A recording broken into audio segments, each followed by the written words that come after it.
786 মানে হলো বিসমিল্লাহির রহমানির রহিম। এখন কোন কসাই যদি বলে বিসমিল্লাহ বলবো না, 786 আল্লাহু আকবার, বিহাই খেলা 786 বরকত আছে, তবে তোর গুষ্টি মারিবে। 786 আজকাল মুসলমানরা গাড়িতেও লেখে, আপনার দিকে লেখে না মনে হয়? মুসলমানদের বাড়ির গেটে 786 আছে, কি বলছেন নাই?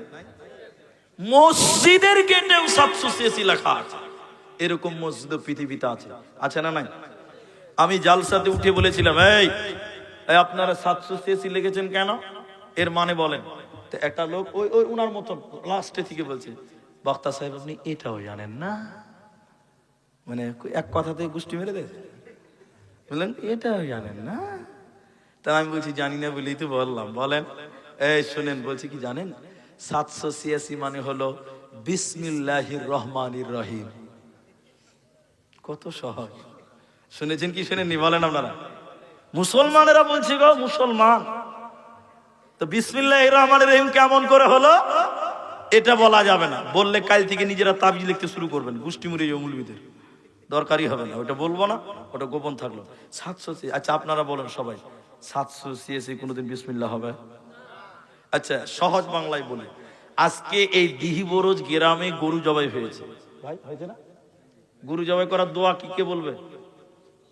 বিসমিল্লাহ আল্লাহ আকবার। এখন কোন কসাই যদি বলে বিসমিল্লাহ বলবো না, 786 আল্লাহু আকবার, বিহাই খেলা 786 বরকত আছে, তবে তোর গুষ্টি মারিবে। বিসমিল্লাহ কোনদিন 786 হবে না, হবে? জোরে বলেন না। আচ্ছা 786 বিসমিল্লাহ হয়, তাহলে আউযুবিল্লাহর একটা অঙ্ক হবে, ভাই হবে না? না, সূরা ফাতিহারও একটা হবে, কেরা বলে না সূরা নাসের একটা হবে। এবার আমার দিকে দেখেন, এদিকে দেখেন, 786 592 সূরা ফাতিহা চলছে আর কি। সূরা নাস হলো 3071, 220 220 নামাজ হবে। ফেরেশতা যে কোথায় মারবে দেখাতে পারবেন না। হ্যাঁ, কোরআনের সূরা তওবাতে বিসমিল্লাহ নাই, কিন্তু কোরআনের আরেক জায়গাতে আরেক সূরাতে ডবল বিসমিল্লাহ আছে। তাহলে কোরআন সূরা বিসমিল্লাহ হলো কোরআন, কোরআন পড়লে নেকি হবে, প্রতিটা অক্ষরে অক্ষরে নেকি পাওয়া যাবে। নবী বললেন শুনে নাও, কিয়ামতের দিনে দুই জনের সুপারিশ আল্লাহ কবুল করবেন, দুইটি বিষয়ের সুপারিশ আল্লাহ মঞ্জুর করবেন। ওই দুইটির ভিতরে একটার নাম কোরআন। কোরআন কিয়ামতের দিন আল্লাহকে বলবেন, রব্বুল আলামিন তোমার এই বান্দাগুলো কোরআন তেলাওয়াত করেছিল, আল্লাহ তুমি আমার সাক্ষী গ্রহণ করো। আল্লাহ কোরআনের সাক্ষী গ্রহণ করবে আর আল্লাহ আপনাকে ক্ষমা করবে। এজন্য কোরআন তেলাওয়াত করো, কোরআন শোনো, কোরআন শুনলেও নেকি হবে, কোরআন পড়লেও নেকি হবে। এই কোরআন তোমাকে কামিয়াব বানিয়ে দেবে, তোমার কোনো চিন্তা রবে না, রবে না, রবে না। লজ্জা করবেন না, একটা জিনিস আপনাকে দেখাতে চাইছি। যারা কোরআন পড়তে পারেন না, এই যে সামনে রমাদান আসছে, আজকে কত তারিখ ভাই? 25 আর আছে 26 চলছে। এদিকে দেখেন 27 28, আল্লাহ চাইলে 28 তারিখে তারাবি হয়ে যেতেও পারে, নাইলে 1 তারিখে তো তারাবি কোনো মাপই হবে না, কারণ শাবান মাস আর ওদিকে মাস 30 গুনতে হবে। তাহলে হয় 28 তারিখে তারাবি, নাহলে 1 তারিখে তারাবি হবেই। এখন যারা কোরআন তেলাওয়াত করতে পারেন না, তাদেরকে একটা কথা বলবো, কোরআন কিছুই জানেন না। অনেক মানুষ আছে না কোরআন পড়তে পারে না, নাই? আচ্ছা কি করবেন? নবী বললেন, কেউ যদি সূরা ইখলাস বিসমিল্লাহির রহমানির রহিম, সকলে একবার মহব্বতে বলেন, কুল হুয়াল্লাহু আহাদ আল্লাহুস সামাদ লাম ইয়ালিদ ওয়া লাম ইউলাদ ওয়া লাম ইয়াকুল লাহু বলুন কুফুয়ান আহাদ। নবী বলেছেন শোনো, কোরআন পড়তে পারো না, কেউ যদি 3 বার সূরা ইখলাস পাঠ করে, পুরো কোরআন খতম করলে যে নেকি হয়, এই নেকি তার আমল নামাই আল্লাহ দিবে। বলুন সুবহানাল্লাহ। এই জন্য কোরআন এমন একটা কিতাব, আল্লাহ কোরআনে বলেছেন আকিমিস সালাতা লিদুলুকিশ শামসি ইলা ওয়াসাকিল লাইল ওয়া কুরআনাল ফাজর ইন্না কুরআনাল ফাজরি কানাত মাশহুদা। যারা পাঞ্জেগানা নামাজ পড়বে আর সকাল সন্ধ্যা কোরআন তেলাওয়াত করবে, আল্লাহ বলেন কানাত মাশহুদা, কিয়ামতের দিন এই কোরআন তার জন্য সাক্ষী দেবে। ওই লোকের কোনো চিন্তা রবে না যার ব্যাপারে স্বয়ং কোরআন সাক্ষী দেয়। কোরআন পড়বো, কোরআন শুনবো, বলুন ইনশাআল্লাহ।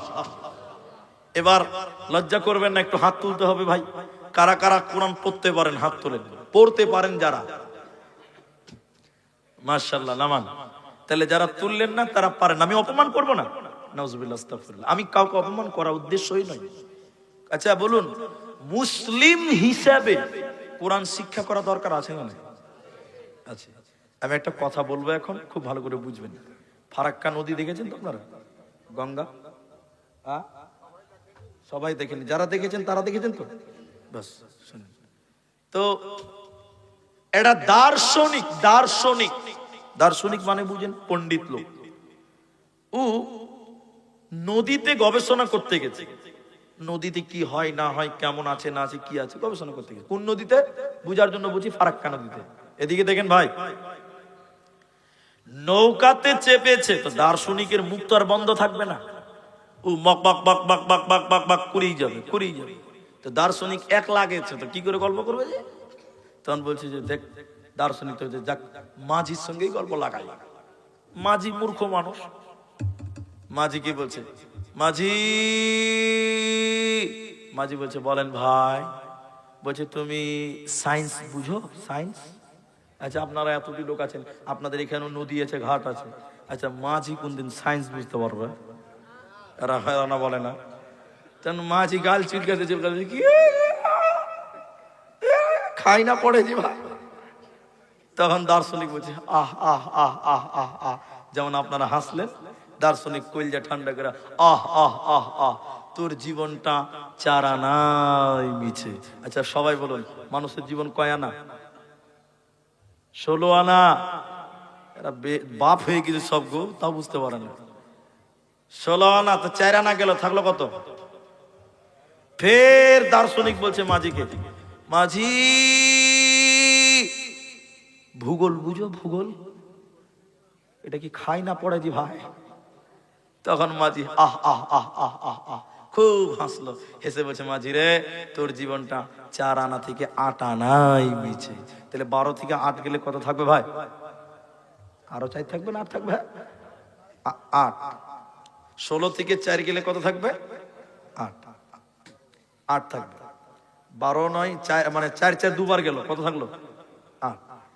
একটু পরে মাঝি আবার বলছে, মাঝি ইতিহাস বুঝো? এবার মাঝি বলছে এবার বুঝে লেছি। বলছে কি বুঝলি? কইছে আমি যখন বিয়ে করেছি নদীর ধারে শ্বশুর বাড়ি, আমার শাশুড়ি মা আমাকে রাজহাঁস খিলিয়েছিল, ওটাই কি ইতিহাস? মাঝি তখন বলছে, দর্শনে বলছে আহ আহ আহ আহ আহ, তোর জীবনটা 12 আনাই মিছে। তাহলে কত থাকলো ভাই? এই করতে করতে নৌকা ফারাক্কা নদীর মাঝখানে চলে গেছে। হঠাৎ নৌকা দুলছে, কেন জানেন? ঝড় উঠেছে, কালো মেঘ আর ঝড়, নৌকা মনে হচ্ছে ইংরেজিতে ডান্স করছেন, মানে ডুববে ডুব অবস্থা। আর বাতাস, ঝড়, নদীর পানি থাই থাই থাই, নৌকা ডুববে ডুব অবস্থা। মাঝি কোন রকম নৌকা চালিয়েছে, দার্শনিক খুব মজা নিয়েছিল। এই নৌকার ড্যান্স দেখে ওর কইলজাখানা গলার কাছে চলেছে ভয়, খুব তো হাসছিল। এবার দার্শনিক মাঝির কানে কানে যেয়ে বলছে, মাঝি নৌকা ডুববে নাকি ভাই? ভয় ঢুকে গেছে। এবার মাঝি জামা গোটাইছে রেঙ্গে, ইতিহাস জানো, আর্টস জানো, সায়েন্স জানো, কমার্স জানো, বিজ্ঞান জানো, ইংরেজি জানো, বাংলা জানো, ভূগোল জানো, এত জানো অত জানো, সাঁতার জানো বাবু। হ্যাঁ? যেই বলেছে সাঁতার জানো বাবু, মাঝি কথা বলতে পারে না, মহিলা টুক করে নৌকাটা ডুবে গেছে। টুক করে নৌকা ডুবে গেছে। মাঝি তো পুরাতন খিলাড়ি, নদীতেই বড় হয়েছে। ও কোন রকম সাঁতার কাটতে কাটতে বাবলার ডালটা ধরেছে। দেখি প্যাসেঞ্জারের খবর নেই, টাকা তো দিলেই না। দেখছে বিনা ভিসা পাসপোর্টে মাল বাংলাদেশ ঢুকছে। যেটা বলছে সেটা শোনেন। দুনিয়াতে আর্টস জানেন, কমার্স জানেন, সায়েন্স জানেন, ভূগোল জানেন, বিজ্ঞান জানেন, ইংরেজি জানেন, বাংলা জানেন, আর কিছু জানেন। যেদিন কিয়ামতের ঝড় উঠবে, ফেরেশতারা বলবে মুসলমান কোরআন জানো বাবু। মূর্খ মাঝি সেদিন বলবে আমি কোরআন জানি না বাবু। সেদিন ফেরেশতা বলবে বাবু এখন কেন কাবো? খুব দুনিয়াতে মজা করেছ, খুব মৌলবীদের অপমান করেছো, কমিটিকে দুঃখ দিয়েছো যে মাদ্রাসা করে কি হবে, মাদ্রাসায় টাকা খরচা করে কি হবে, মৌলবীরা কিছু বুঝে না। কমিটিকে অপমান করেছো, মৌলবীদের অপমান করেছো, তালিবে ইলমদেরকে তো মানুষই মনে করো না। খুব দুনিয়াতে আনন্দ করেছো। এবার কিয়ামতের দিন বলবে কোরআন জানো বাবু। যে কোরআন জানবে না ওর বাঁচার উপায় রবে না। এজন্য মুসলমান কোরআন তুমি তেলাওয়াত করতে শিখো, কোরআন তুমি চর্চা করো, কোরআন শোনো, কোরআন পড়ো, কোরআন মানো, কোরআনের পেছনে টাকা খরচা করো, কোরআনের পেছনে সময় ব্যয় করো। টোটাল কোরআন তোমার পক্ষে কিয়ামতের দিন দাঁড় হবে, তোমার কোনো চিন্তা রবে না। বিশ্ব নবী রমজান মাস